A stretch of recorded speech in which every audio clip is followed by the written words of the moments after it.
Saraswati F കരുതൽനാഥം ഹൃദയം കൊണ്ട് കേൾക്കും. സരസ്വതി എഫിലേക്ക് ഏവർക്കും സ്വാഗതം. ഇന്ന് 2026 മാർച്ച് 1 കൊല്ലവർഷം 1201 കുംഭം 17 ഞായറാഴ്ച. ഇന്നത്തെ പ്രധാന വാർത്തകൾ. വിശ്വപ്രസിദ്ധമായ ആറ്റുകാൽ പൊങ്കാലയ്ക്കിനി 2 നാൾ. അനന്തപുരി യാഗശാലയാകാനുള്ള ഒരുക്കങ്ങൾ പൂർത്തിയായി. സൗജന്യ മെഡിക്കൽ ക്യാമ്പുമായി Saraswati health care promotion team. ചൂടിനെ ചെറുക്കാൻ താനെ തണുപ്പിക്കുന്ന വസ്ത്രങ്ങൾ വരുന്നു. വണ്ടിച്ചിറ കുടിവെള്ള പദ്ധതിക്ക് പുതിയ പൈപ്പ് ലൈൻ തടസ്സങ്ങൾ നീങ്ങുന്നു. ചിലക്കൂർ തുരങ്കം തുറന്നു. ടൂറിസത്തിന് ഉണർവ്. ഫാറ്റി ലിവർ ക്ലിനിക്കിൽ പങ്കെടുക്കൂ, കരളിനെ സംരക്ഷിക്കൂ. ശ്രദ്ധ നേടി സരസ്വതി ഫാറ്റി ലിവർ ക്ലിനിക്. വിശ്വപ്രസിദ്ധമായ പൊങ്കാലയ്ക്കിനി 2 നാൾ. അനന്തപുരി യാഗശാലയാകാനുള്ള ഒരുക്കങ്ങൾ പൂർത്തിയായി.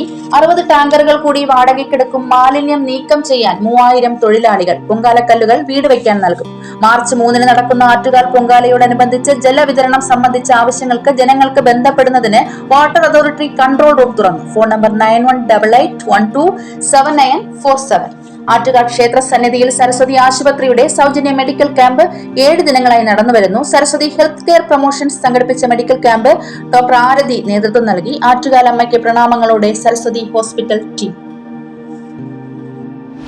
ചൂടിനെ ചെറുക്കാൻ താനെ തണുപ്പിക്കുന്ന വസ്ത്രങ്ങൾ വരുന്നു. ചൂടുകാലത്ത് ധരിക്കുന്ന വസ്ത്രത്തിൽ നിന്ന് തണുപ്പ് കിട്ടിയാലോ? അത്തരമൊരു കണ്ടെത്തലിലാണ് അമേരിക്കയിലെ ബെർമിംഗ്ഹാമിലുള്ള അലബാമ സർവകലാശാലയുടെ ശാസ്ത്രജ്ഞർ. ഇതിനുള്ള പേറ്റന്റിന് അപേക്ഷിച്ചിട്ടുണ്ട്. ശാസ്ത്രജ്ഞരുടെ സംഘത്തിൽ നേതൃത്വം നൽകിയത് കൊട്ടാരക്കര വാളകം സ്വദേശി ഡോക്ടർ ബിനോയ് തോമസ് ആണ്. ഇവരുടെ കണ്ടുപിടുത്തം അമേരിക്കൻ കെമിക്കൽ സൊസൈറ്റി ജേണൽ പ്രസിദ്ധീകരിച്ചിരുന്നു. വണ്ടിച്ചിറ കുടിവെള്ള പദ്ധതിക്ക് പുതിയ പൈപ്പ് ലൈൻ തടസ്സങ്ങൾ നീങ്ങുന്നു. റോഡ് മുറിക്കാൻ അനുമതി നേടി വീണ്ടും ജല അതോറിറ്റി കത്ത് നൽകി. വണ്ടിച്ചിറ കുടിവെള്ള പദ്ധതിയിലെ കാലപ്പഴക്കം ചെന്ന പൈപ്പുകൾ മാറ്റുന്നതിനായി റോഡ് കുഴിക്കുന്നതിന് അനുമതി നേടി ജല അതോറിറ്റി വീണ്ടും സംസ്ഥാന പൊതുമരാമത്ത് വകുപ്പിന്റെ ദേശീയപാതാ വിഭാഗത്തിന് കത്ത് നൽകി. പരിശുവെക്കലിനും പാറശാലയ്ക്കും ഇടയിൽ പൈപ്പ് മാറുന്നത് സംബന്ധിച്ച ഇരു വകുപ്പുകളും തമ്മിലുള്ള ശീതസമരത്തെ സംബന്ധിച്ച് മാതൃഭൂമി വാർത്ത നൽകിയിരുന്നു. CK ഹരീന്ദ്രൻ MLA വിഷയത്തിൽ ഇടപെട്ടു. തുടർന്നാണ് ജല അതോറിറ്റി അധികൃതർ പുതിയ അപേക്ഷ നൽകിയത്. ചിലക്കൂർ തുരങ്കം തുറന്നു. ടൂറിസത്തിന് ഉണർവ്. Light and sound show. Chilakkur വിനോദസഞ്ചാര വികസന പദ്ധതിയുടെ ഭാഗമായി തുരങ്കത്തിനുള്ളിൽ ഒരുക്കിയിട്ടുള്ള അത്യാധുനിക ലൈറ്റ് ആൻഡ് സൗണ്ട് ഷോ സംവിധാനം ശ്രദ്ധയാകർഷിക്കുന്നു. ശ്രീനാരായണ ഗുരുവിന്റെ ജീവചരിത്രം, തിരുവിതാംകൂർ ചരിത്രം എന്നിവയാണ് ഇതിൽ പ്രദർശിപ്പിക്കുന്നത്. 20 പേർക്ക് സഞ്ചരിക്കാൻ കഴിയുന്ന പരിസ്ഥിതി സൗഹൃദ ഇലക്ട്രോണിക് ബോട്ടുകളിലാണ് ടണൽ യാത്ര. തുരങ്കത്തിനുള്ളിലേക്കും തിരികെയുമായി 14 മിനിറ്റാണ് വേണ്ടത്. ശബ്ദവായു മലിനീകരണം ഒഴിവാക്കി ഗ്രീൻ ടൂറിസത്തിന് മാതൃകയാക്കുന്ന പദ്ധതിയാണിത്.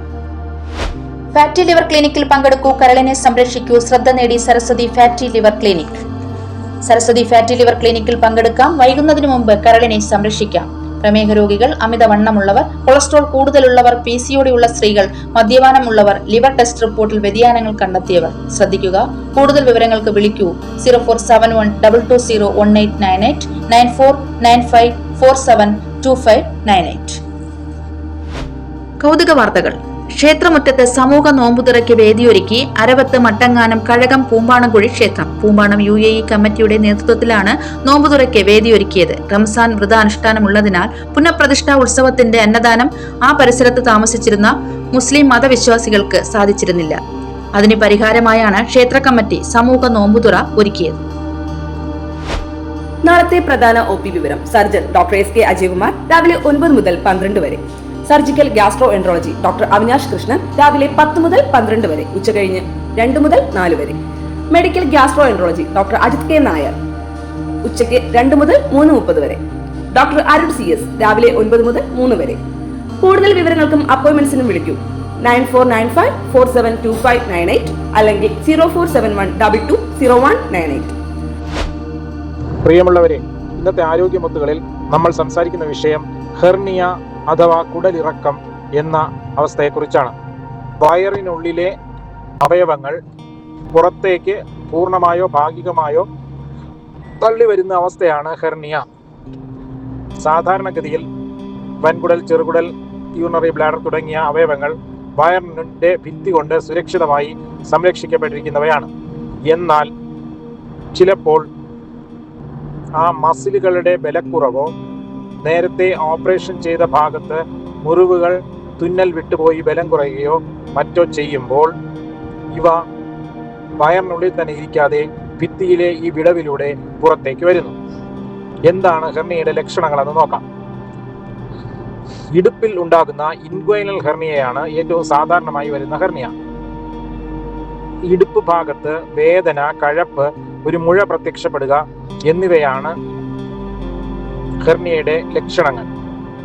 ഇനി പൊക്കിളിന്റെ ഭാഗത്ത് ബലം കുറഞ്ഞിട്ട് മുന്നോട്ട് തള്ളി വരുന്ന അംബിലിക്കൽ ഹെർണിയയെക്കുറിച്ചും പറയേണ്ടതുണ്ട്. ഇനി ഇൻസിഷണൽ ഹെർണിയ എന്ന വലിയ ഒരു വിഭാഗമുണ്ട്. വയറിൽ സിസേറിയൻ, ഗർഭപാത്രം നീക്കം ചെയ്യുക, മറ്റ് ഓപ്പറേഷനുകൾ തുടങ്ങിയവ ചെയ്യുമ്പോൾ ആ മുറിവ് ഉണങ്ങിക്കഴിഞ്ഞിട്ട് അതിന് ബലം കുറയുകയോ അതിനുള്ളിലെ തയ്യൽ വിട്ടുപോവുകയോ ചെയ്തിട്ട് ആ ഭാഗത്തുകൂടെ കുടലോ മറ്റു ഭാഗങ്ങളോ തള്ളി വരുന്നതിനെ ഇൻസിഷണൽ ഹെർണിയ അഥവാ വെൻട്രൽ ഹെർണിയ എന്ന് പറയുന്നു. വയറിന്റെ ഭിത്തിയിൽ മുന്നിലേക്ക് മുഴ പോലെ തള്ളി വരിക, വേദന ഉണ്ടാവുക, ഇതൊക്കെയാണ് അതിന്റെ ലക്ഷണങ്ങൾ. ഇനി ഹെർണിയയുടെ പ്രശ്നങ്ങൾ എന്തൊക്കെയാണെന്ന് നോക്കാം. സാധാരണഗതിയിൽ ഹെർണിയ തള്ളി വരുന്ന ഭാഗത്തുകൂടെ അകത്തു പോവുകയും ചിലപ്പോൾ പുറത്തു വരികയും ഒക്കെ ചെയ്തുകൊണ്ടിരിക്കാം. പക്ഷേ അതിന്റെ അപകടം എന്താണെന്ന് വെച്ചാൽ അത് അവിടെ കുരുങ്ങിപ്പോവുകയും കുടലിന് തടസ്സമുണ്ടാവുകയും ചെയ്യും. ഇതിനെ ഒബ്സ്ട്രക്റ്റഡ് ഹെർണിയ എന്ന് പറയുന്നു. അങ്ങനെ വന്നാൽ വളരെ അപകടകരമായ അവസ്ഥയാണ്. കുടലിൽ തടസ്സമുണ്ടാവുകയും കുടലിൽ ദ്വാരം വീഴുകയും പഴുപ്പുണ്ടാവുകയും ജീവന് തന്നെ അപകടമാവുകയും ഒക്കെ അത് കാരണം ചെയ്യാം. ഈ ഹെർണിയ വളരെ വലുതായി വയറിന്റെ ഭിത്തിക്ക് ഒരു സപ്പോർട്ടും ഇല്ലാതെ വരികയും അത് തമ്മിൽ ഒട്ടിപ്പിടിക്കുകയൊക്കെ ചെയ്തിട്ട് ഇറഡ്യൂസിബിൾ ഹെർണിയ എന്ന അവസ്ഥ ഉണ്ടാകാം. ചുരുക്കി പറഞ്ഞാൽ വയറിന്റെ ഉള്ളിൽ സ്ഥിതി ചെയ്യേണ്ട കുടലും മറ്റു ഭാഗങ്ങളും പുറത്തേക്ക് വരുന്ന ഈ അവസ്ഥ ഒരിക്കലും ആശാസ്യമല്ല. അവ വയറിനുള്ളിൽ തന്നെ തിരിച്ച് സ്ഥാപിക്കുകയും ഈ ബലം കുറഞ്ഞ ഭാഗം ബലപ്പെടുത്തുന്ന ഓപ്പറേഷൻ ചെയ്യുകയുമാണ് ഹെർണിയയുടെ ചികിത്സ. ഇനി ഹെർണിയയുടെ ചികിത്സ എന്തൊക്കെയാണെന്ന് നോക്കാം. ഹെർണിയ വരുന്ന ഭാഗം തുറന്നിട്ട് ആ ബലം കുറഞ്ഞ ഭാഗം കണ്ടുപിടിക്കുകയും അവിടം ശരിയാക്കി ഒരു മെഷ് അഥവാ നെറ്റ് വയ്ക്കുകയും അങ്ങനെ ആ ഭാഗത്തിനെ ബലപ്പെടുത്തുകയും ചെയ്യുന്നതാണ് സാധാരണ ഹെർണിയ സർജറി രീതി. എന്നാൽ പുതിയതായി നമ്മൾ ചെയ്യുന്ന രീതി ലാപ്രോസ്കോപ്പി അഥവാ കീ ഹോൾ സർജറിയാണ്. വയറിനുള്ളിലേക്ക് ഉപകരണങ്ങൾ കടത്തി ഉള്ളിൽ നിന്നും ഹെർണിയയെ സർജറി ചെയ്ത് പുറത്തേക്ക് വരാതെ സൂക്ഷിക്കുന്ന രീതിയാണ് ലാപ്രോസ്കോപ്പിയിലൂടെ ചെയ്യുന്നത്. ലാപ്രോസ്കോപ്പിയുടെ ഗുണം എന്താണെന്ന് വെച്ചാൽ വളരെ ചെറിയ ദ്വാരത്തിലൂടെ ഉള്ളിൽ പോവുകയും വലിയ ഹെർണിയകളെ പോലും നമുക്ക് അകത്തു നിന്ന് റിപ്പയർ ചെയ്യുകയും ആശുപത്രി വാസവും വേദനയും ഒക്കെ വളരെ കുറച്ച് മാത്രം മതിയാവും വളരെ ഇഫക്റ്റീവായിട്ട് ചെയ്യുവാനും കഴിയും. ഇനി സങ്കീർണമായ ഹെർണിയകൾ, പല പ്രാവശ്യം ഓപ്പറേഷൻ ചെയ്തിട്ടും വീണ്ടും വരുന്ന ഹെർണിയകളുണ്ട്. അത്തരം ഹെർണിയകൾക്ക് AWR അബ്ഡോമിനൽ വാൾ റീകൺസ്ട്രക്ഷൻ എന്ന രീതി നിലവിലുണ്ട്. അത് ലാപ്രോസ്കോപ്പി വഴിയും ചെയ്യാം, ഓപ്പൺ ആയിട്ടും ചെയ്യാം. ചുരുക്കി പറഞ്ഞാൽ ഹെർണിയ എന്നത് വയറിന്റെ ഭിത്തിയിലോ ഇടുപ്പിലോ ഉണ്ടാകുന്ന ബലക്കുറവ് മൂലം വരുന്ന അവസ്ഥയാണ്. അത് ബലം പിടിപ്പിക്കുന്ന ഓപ്പറേഷൻ ചെയ്ത് ഹെർണിയകളെ നേരെയാക്കേണ്ടതാണ്. ഹെർണിയകളെ അവഗണിക്കാൻ പാടില്ല. അത് പ്രശ്നങ്ങളിലേക്ക് പോകാം. ഓർക്കുക, തുടക്കത്തിൽ തന്നെ ലക്ഷണങ്ങൾ വച്ച് ഹെർണിയയുടെ സാന്നിധ്യം തിരിച്ചറിയുക. താമസിയാതെ ഡോക്ടറെ, സർജനെ കാണിച്ച് ഹെർണിയ ഓപ്പറേഷൻ ചെയ്ത് നേരെയാക്കിയാൽ പ്രശ്നങ്ങളൊന്നുമില്ല. ഇനി അടുത്ത ആഴ്ച മറ്റൊരു വിഷയവുമായി കാണുന്നതുവരെ നന്ദി, നമസ്കാരം. സരസ്വതി FM കേൾക്കൂ, സമ്മാനം നേടൂ. ഇന്നത്തെ ചോദ്യം, ഹെർണിയ വയറിലല്ലാതെ മറ്റ് അവയവങ്ങളിൽ വരാൻ സാധ്യതയുണ്ടോ? ഉണ്ടെങ്കിൽ ഒരു ഉദാഹരണം പറയുക. ഉത്തരങ്ങൾ യൂട്യൂബിൽ കമന്റായി നൽകൂ. സമ്മാനം നറുക്കെടുപ്പിലൂടെ. പുതിയ വാർത്തകളും പുതുപുത്തൻ വിശേഷങ്ങളുമായി വീണ്ടും അടുത്തയാഴ്ച കാണും വരെ നന്ദി, നമസ്കാരം. സരസ്വതി FM കരുതലിന്റെ നാദം കൊണ്ട് കേൾക്കും.